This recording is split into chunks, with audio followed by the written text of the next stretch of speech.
Hello दोस्तों, स्वागत है मेरे चैनल हिंदी सरल भाषा में। जैसे कि दोस्तों हम लोग पढ़ रहे हैं आदिकाल। आदिकाल में नाथ साहित्य हो चुका है। आगे जैन साहित्य को हम लोग देखते हैं। जैन धर्म के प्रवर्तक महावीर स्वामी के परवर्ती जैन आचार्यों ने अपभ्रंश को ही अपने साहित्य की भाषा के रूप में ग्रहण किया। इनका साहित्य मूलतः धर्म प्रचार का साहित्य है। फिर साहित्य सौष्ठव के अंश पर्याप्त मात्रा में मिल जाते हैं। उसमें रीति नीति निरूपण भी मिलता है। उस समय के व्याकरण ग्रंथों में भी जैन साहित्य उपलब्ध है। कुछ एक जैन कवियों ने तो हिंदुओं के रामायण तथा महाभारत जैसे ग्रंथों को भी अपने धार्मिक विश्वासों के अनुकूल ढाल लिया है। जैन आचार्यों ने इनके अतिरिक्त चरित्र काव्यों का भी निर्माण किया।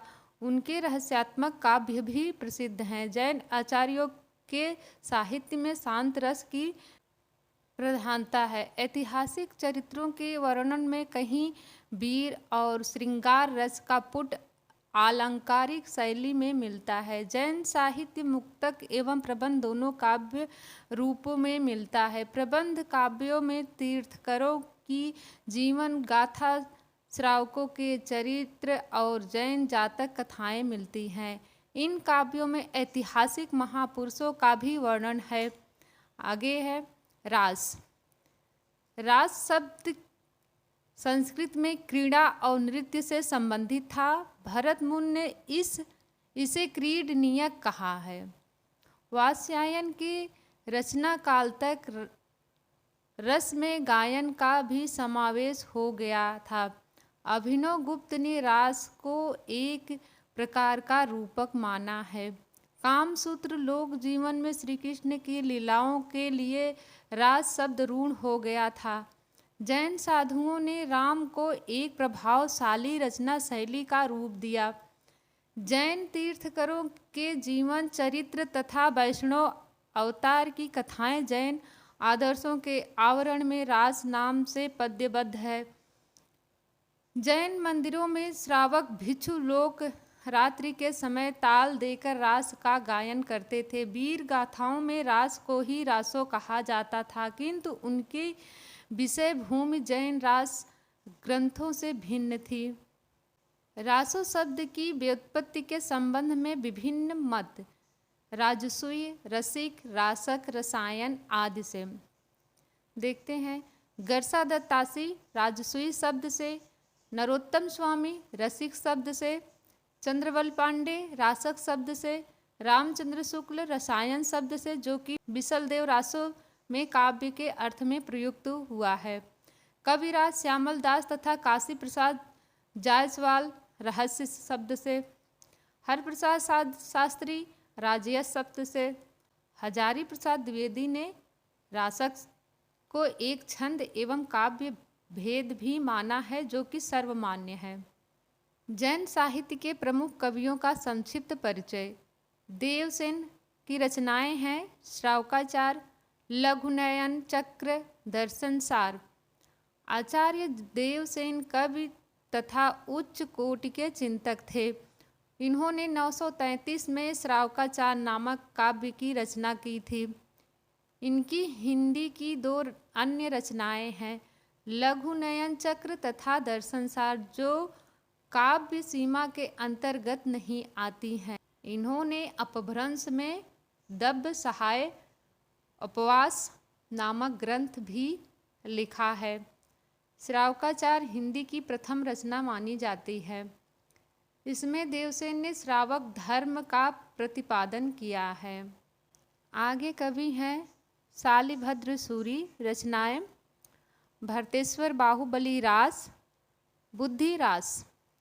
डॉक्टर गणपत चंद्रगुप्त ने शालिभद्र सूरी को हिंदी का प्रथम कवि माना है। मुनिजन विजय ने शालिभद्र सूरी द्वारा सन 1184 में रचित काव्य ग्रंथ भरतेश्वर बाहुबली रास को रास परंपरा का प्रथम ग्रंथ माना है। आलोच्य काव्य ग्रंथ 250 छंदों का सुंदर खंड काव्य है और इसमें प्रयुक्त छंद रास है।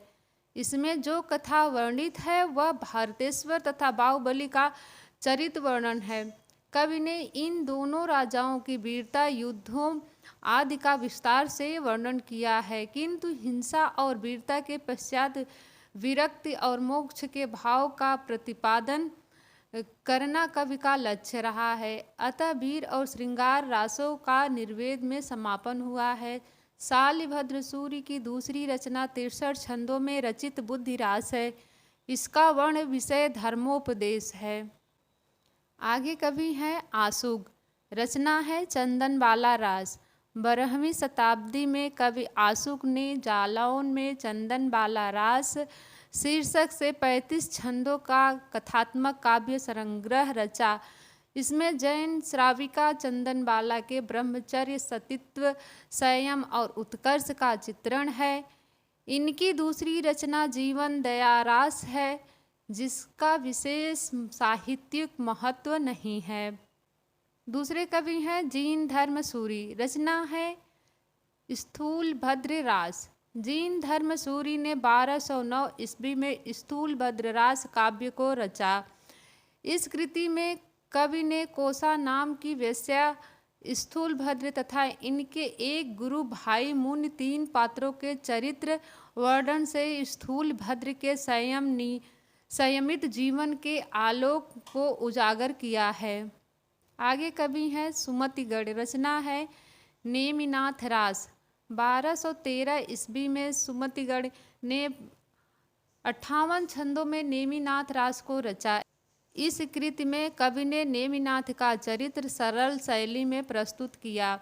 नेमिनाथ के प्रसंग में श्री कृष्ण का वर्णन इस काव्य का विषय है। आगे कवि हैं विजय सेन सूरि, रचना है रेवतंगिरी रास।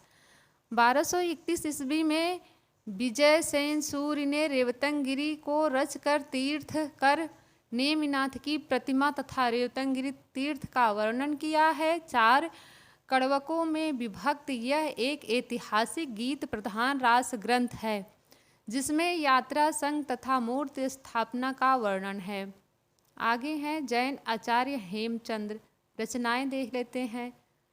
कुमारपाल चरित, देसी नाम मालाकोश, हेमचंद्र शब्दानुशासन, प्राकृता अनुशासन, छंदोनुशासन, 63 सलाका पुरुष चरित्र।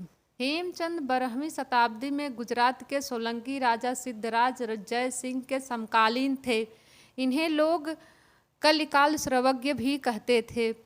प्राकृत का व्याकरण लिखने के कारण ये प्राकृत भाषा के पाणिन कहलाए। इनके व्याकरण ग्रंथों में अपभ्रंश के कई दोहे उद्धृत हैं, जिनमें श्रृंगार, नीति, भक्ति, वीरता तथा विविध प्रसंगों को लेकर नायिकाओं के सौंदर्य चित्रण के मार्मिक चित्र अंकित हैं। आगे कवि हैं सोमप्रभ सूरि, रचना कुमारपाल प्रतिबोध। सोमप्रभ सूरि ने 13वीं शताब्दी में संस्कृत प्राकृत में कुमारपाल प्रतिबोध को रचा। इस कृति में कुमारपाल को हेमचंद द्वारा दिए गए अनेक उपदेशों का वर्णन है। मेरुतुंग, रचना प्रबंध चिंतामणि। 13वीं शताब्दी में मेरुतुंग द्वारा रचित प्रबंध चिंतामणि काव्य ग्रंथ में अनेक राजाओं की कथाएं संग्रहित हैं। इस कृति में राजा भोज के चाचा मुंज के कहे गए दोहे अत्यंत सरस हैं। प्रबंध चिंतामणि कथानक के आधार पर 20वीं शताब्दी में डॉक्टर हजारी प्रसाद द्विवेदी ने चारुचंद्र लेख उपन्यास को लिखा। दोस्तों, अपना टॉपिक मैं यही समाप्त करती हूँ। मिलते हैं नेक्स्ट टॉपिक पर। जय हिंद, जय भारत।